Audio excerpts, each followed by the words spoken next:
Good evening. Hope I didn't scare anybody with that. I would like to call to order the Westfield, Washington Advisory Plan Commission meeting to order for March 3rd, 2025 at 7 p.m. Would staff please determine the presence of a quorum? Mr. Bunkefus? Present. Mr. Horke? Here. Mr. Kahn? Dr. Keene? Here. Ms. Carlson? Here. Mr. McCarty? Here.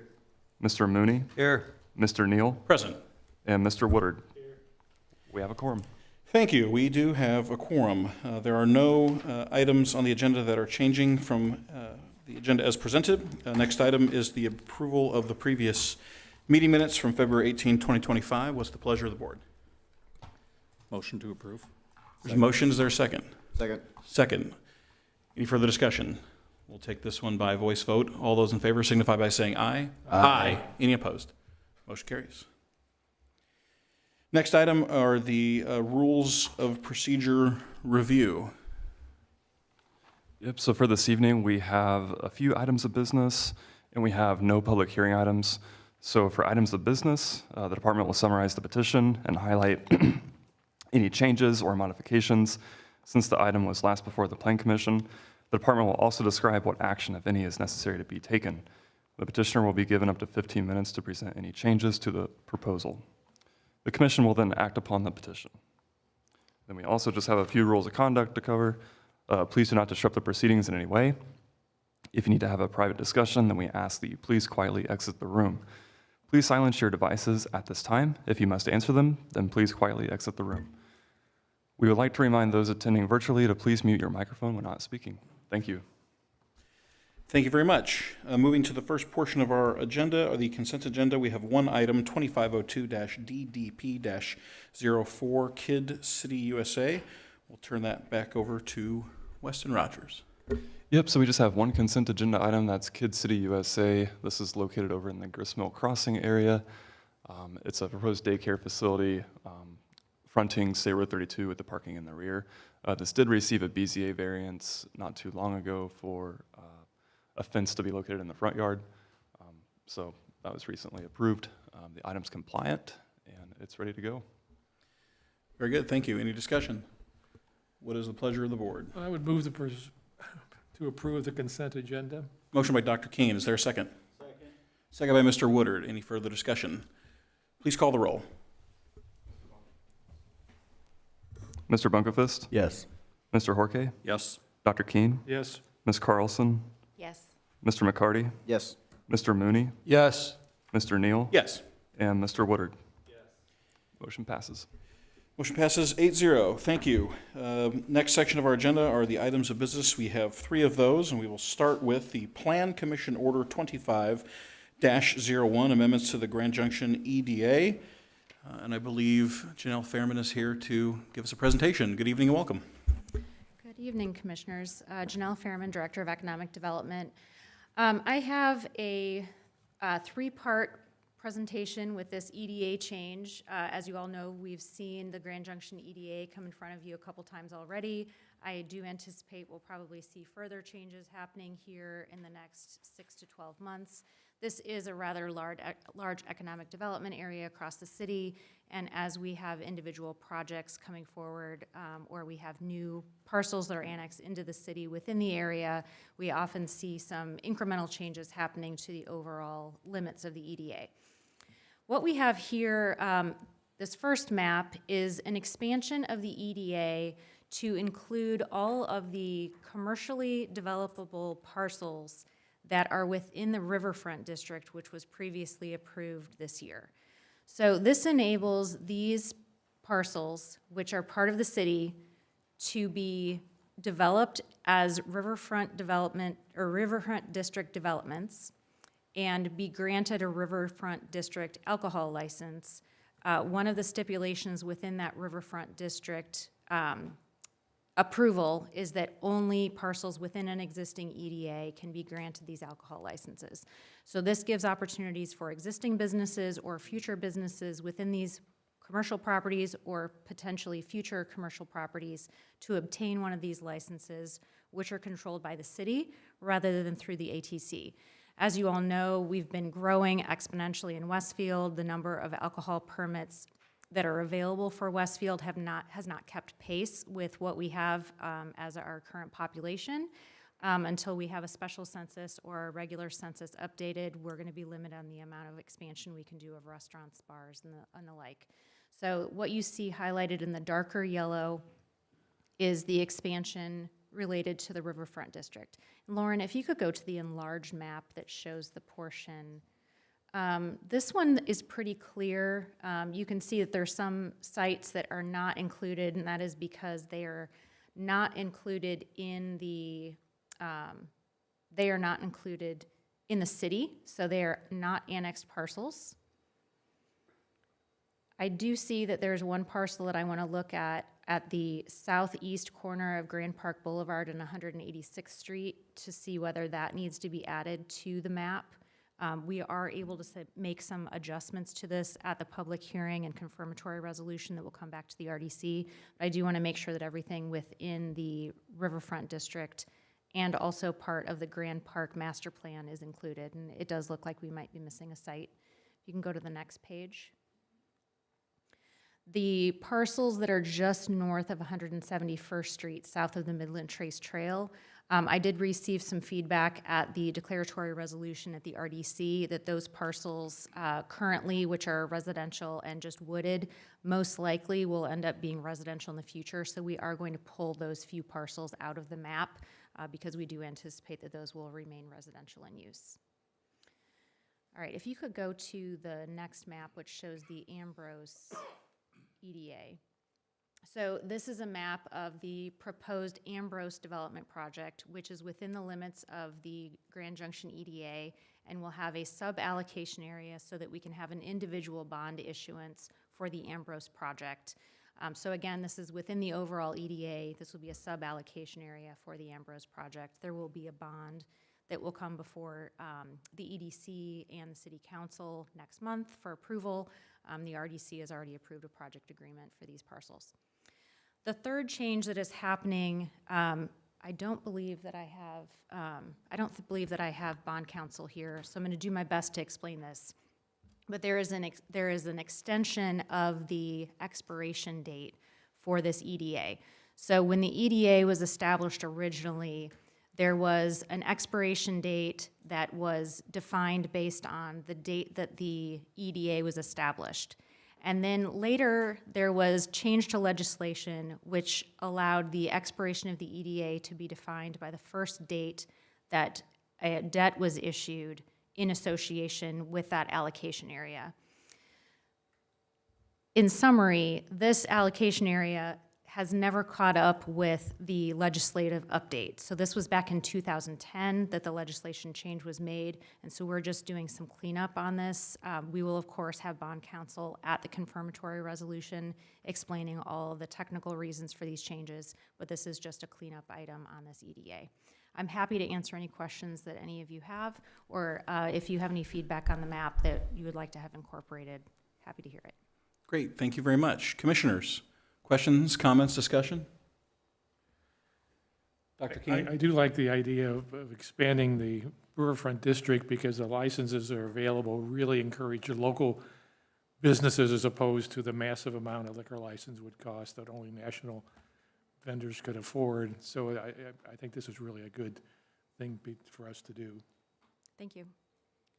And to your point earlier, Janelle, if we could scroll back up to the prior map, please, where you were highlighting that might have to take a look at adding in the future.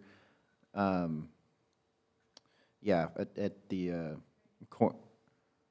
what was that the corner you were talking about? No, I'm talking about the southeast corner of 186th Street and Grand Park Boulevard. So these are the parcels that are included within the Grand Park Master Plan. Yep, just northwest of your cursor. Yeah. Okay. Yep. I was actually going further south than that, in the area of where iBeach was approved.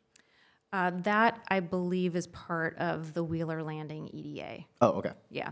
Gotcha. So this would only apply to limits within the Grand Junction EDA. Okay, good deal. Thank you. Other comments, questions from commissioners? Is it driven on a distance from the river, or what's the driving factor that allows it? Yeah, the riverfront district was based on a certain distance from a waterway, and I don't remember what the distance was. 3,000 square feet, or 3,000 linear feet. When iBeach came along, that was actually not annexed into the city yet. That was part of what happened. I don't recall that that had any connection to Wheeler Landing. Has that happened and I just am not aware of it? We have made some changes to Wheeler Landing, which I believe included the I-Beach property. Okay. And as they currently are approved, there's a small slice along Grand Park Boulevard that wasn't theirs originally that they have now acquired as well. Yeah, I'm happy to take a look at that. We review all of the EDAs on a regular basis. Again, as we have parcels coming into the city or changes in classification, we're reviewing them like every couple months. Okay. And I probably just wasn't in the loop when that was happening, but I know No that it problem was at all. something that I watched closely to make sure that annexation language in all these kinds of things when they come by is included, because it's important that we get them when we can. Absolutely, thank you. Further comments from commissioners? Mr. Buckfist. Just a note for the record that I'll be abstaining from vote on this one. Thank you. Any further items? Otherwise, what's the pleasure of the board? This is up for approval to be sent to the next stage. I would like to make a motion to forward order 25-01 with positive recommendation. Motion would be just approval. Motion by Mr. Woodard. Is there a second? Second. Second by Mr. McCarty. Any further discussion? Staff, would you please call the roll? Dr. Keen, Yes? Ms. Carlson, Yes. Mr. McCarty, Yes. Mr. Mooney, Yes. Mr. Neal, Yes. Mr. Woodard, and Mr. Horke. Yes. Motion passes, and it's noted that Mr. Bunkevist abstained, Thank you very much. Thank you. Thank you. or recused, for the record. Yes. Next item on our agenda is 2408-PUD-19 Finley Creek Estates PUD. We will start again with Mr. Weston Rogers for the staff report portion. Thank you, President, members of the commission. For the record, Weston Rogers with the Community Development Department. The item before you this evening is the Finley Creek Estates Planned Unit Development District. This rezone request is to establish the zoning district for a new single-family residential community. The subject real estate is roughly 34 acres in size and is generally located northeast of the intersection at Fremont Moore Road and West 193rd Street. This is just north of the recently approved Winterberg community and just west of the Atwater community. The item was last before the Plan Commission at the January 21st workshop meeting. The petitioner has revised the proposal per comments provided by the Advisory Plan Commission during a series of previous workshop meetings. The petitioner is here this evening to present an update and provide a brief presentation on the project. Following the petitioner presentation and any discussion, this item is eligible for a recommendation to be forwarded to the City Council. The petitioner and staff are also available to answer any questions should the Plan Commission have any. Thank you. Very good. Petitioners, good evening.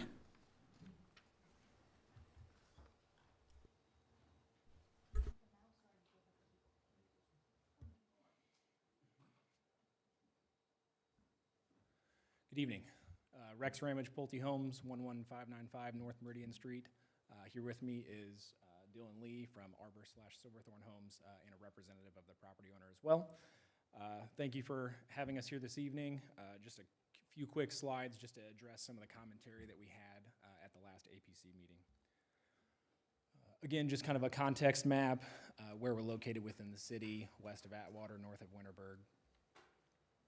Updated concept plan. So the concept plan that you saw the last time was very, very similar to this. The only change that I'd like to highlight is with respect to the northern tip of the development. If you recall, it was still a cul-de-sac style design, but the lots wrapped all the way around the northern bulb of that cul-de-sac. What I learned after the last meeting, and shame on me for not knowing this, there's a contractual requirement that we would allow the property to the north to be able to grab utilities to gain access if they'd like to build a couple of homes up there. So that is the reason for the change for the site plan that you see on the screen here tonight. Again, a brief history, 86 lots down to 60 lots, no access or stub street or anything out to Fremont Moore Road, which I believe was definitely an improvement, as we worked through all the workshop meetings. And then there were three key takeaways that we had written down from the last meeting. One was the perimeter buffer. So there is a 40-foot landscape buffer that is in common area. We had a pretty robust discussion on whether that was going to be on the lot or within common area. Staff had a wonderful suggestion of making sure that those trees would remain, and then it would not be up to a future homeowner to cut down the trees on their lot. So we did make sure that all of that 40-foot buffer was in common area. The only location I'd like to highlight that is on this northeast corner here, where we are adjacent to the Atwater development. They already have a platted 40-foot common area strip between their lots and our shared property line. So we did not feel it was prudent to do that in that location. There was another conversation about just making sure that there was a setback from the perimeter of our real estate to ensure that there were no structures or anything getting too close or encroaching onto our adjoining property owners. So we have written a minimum setback from the perimeter of the real estate to be 50 feet, and that is included in the ordinance. And then just on the screen here, you see the notes in red. I have spoken to the gentleman who's at the bottom of the page, who's actually west of our property. And so we're going to be working with him to make sure that he's happy, whether there's a fence or something there. But just wanted to point out how far we are, or I guess how close a structure could be to those adjacent structures.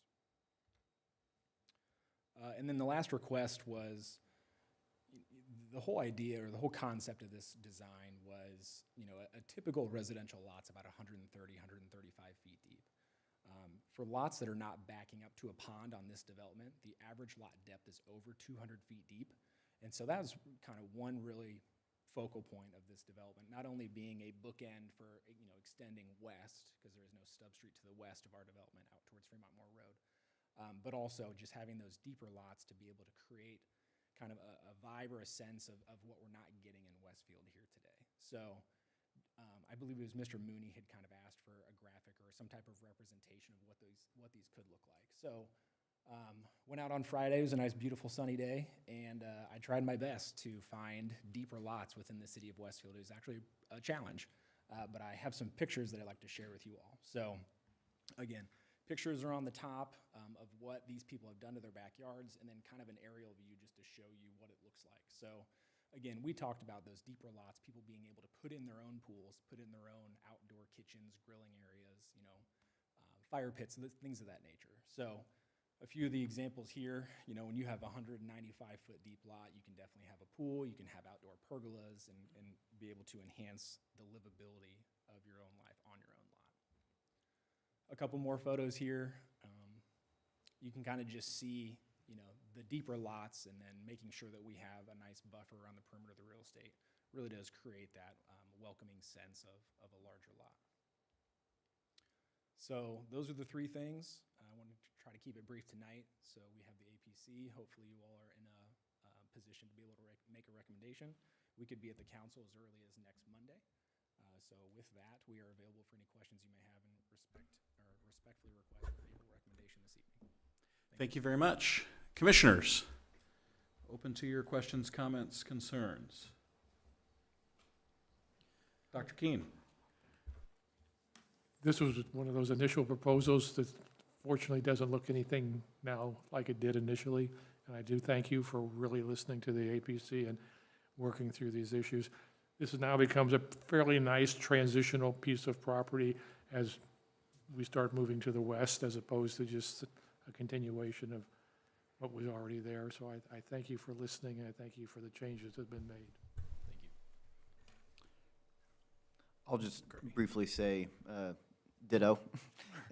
And it's been duly noted that from the beginning I was against this project, but because of the changes, deleting the access to Fremont Moore Road, which was the biggest concern of mine, this, as you put it, does put a nice book in to the area. So thank you for your work on this. Thank you. I just have one thing to say. I think you guys have worked really hard on this. I have one question, Yes, ma'am. and it's not a big deal, but why is there a cul-de-sac instead of a stub road into that next property? So why is there why is it a cul-de-sac? There has to be a emergency access or a vehicle turnaround up to the north.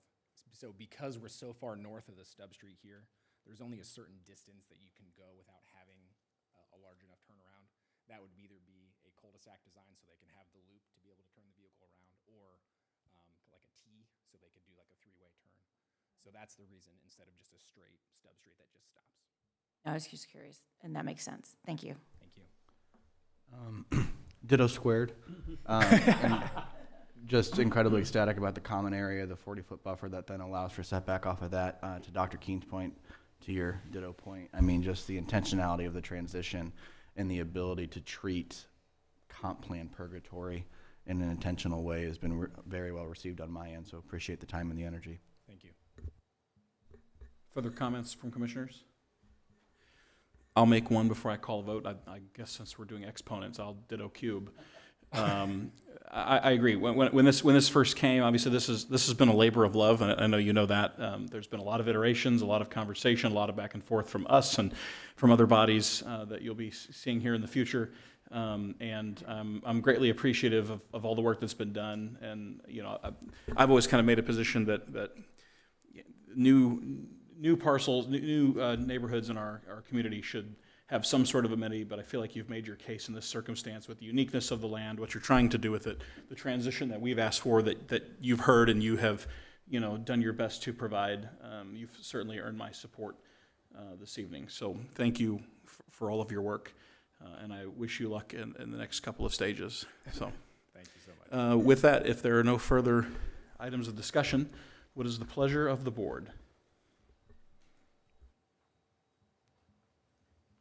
I'll do it. Make a motion to recommend 2408 PUD 19 to council. Second. Second by Mr. Mooney. Any further discussion? Staff, would you please call the roll? Dr. Keene, Yes? Ms. Carlson, Yes. Oh, Mr. McCarty, Yes. Mr. Mooney, Yes. Mr. Neal, Yes. Mr. Woodard, Mr. Bungathis, Yes. and Mr. Horke. Yes. Motion passes. Thank you so much. Thank you very much. We appreciate it. Have a good evening. Next item on our agenda is 2502-PUD-02, Lantern Commons PUD Amendment 1. Staff, this is Gillingham Teague. Floor is yours. thank you. Let me get sorted here. Sorry, I moved pretty quick. Oh, shoot. All right. Good evening, members of the Plan Commission. For the record, Lauren Gillingham Teague with Community Development. Item before you tonight is the recommendation for an amendment to Area D of the Lantern Commons PUD ordinance, generally located at the northeast corner of 31 and 161st Street. This is to develop a proposed 5-story hotel and an associated restaurant, as shown. You guys are pretty familiar with this amendment. Since this was last before you, there are some very minor architectural changes, particularly on these kind of the north and east elevations, or as I call them in my staff report, the short sides of the building. There have been some materials moved around. I want to note that there's no change in materials. I think I might have misstated my staff report that there is a material change. More just this kind of wood or this kind of metal cladding has now been brought down in this corner where there were once balconies. So same materials as has always been proposed, just in a slightly different location. And they've also added a little bit of modulation to both of these short elevations. Other than that, everything should be the same as what was originally presented to you and what you had a public hearing on last month. I'm happy to answer any questions. I want to note I have not received any public comments relating to this item. The applicant is also here to answer any questions if needed. Thanks. Very good. Do you have anything you would like to add to the conversation?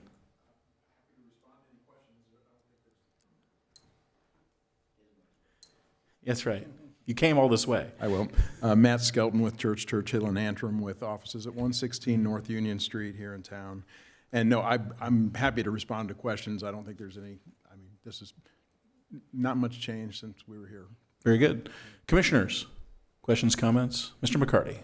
I will just briefly state that since it was last before us, I think the changes with the balcony and other arc changes is a step in the positive direction.